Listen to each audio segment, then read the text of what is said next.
So there was the comprehensive school, Brumby Senior, which was literally next door, and that's where I anticipated going with all my friends. Nobody suggested that I wouldn't go there. And then we had a school medical one about 10 and a half, I think, and there was no parents or anybody there. And we all sort of lined up to go through and went into the room, and these two people, and I couldn't tell you who they were at all, I presume one was the doctor, and they said, what are you going to do when you leave here? And I was like, going to school with my mates, you know. So we don't think you'll cope there. We think there's too many steps, you won't be able to get around the school, it's going to be too hard for you. And we think you ought to go away. And I probably was crying, went home absolutely in tears. I mean, going away at that age to me meant prison or something like that, going away. And my parents and my grandma were furious about the way I'd been treated.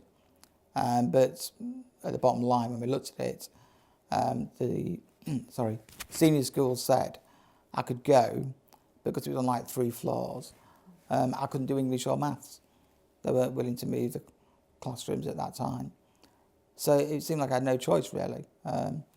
Obviously going to school and not doing English and maths for the next 5 years didn't seem to make any sense. So much to my regret at the time, they suggested a special school in Lincoln, which is about 25 miles away, called St Francis School. And I went round to look there. I wasn't really looking forward to going around to looking around it.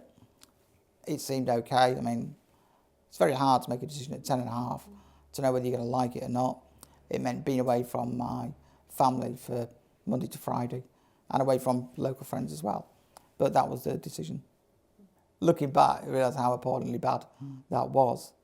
But there was no discrimination. I mean, I was promised when I went to special school I'd get the same education as I would have done at mainstream school. I was promised that I'd get the best medical treatment. And really, looking back, that didn't happen. None of those things happened. But my parents weren't really aware of that until my sister started doing the same sort of things. As well, this isn't how Mark was treated. If it was now, you'd be taking him to court on the way they treated you. I mean, there's no way a 10-and-a-half-year-old on their own should have had that conversation anyway. That's the first thing.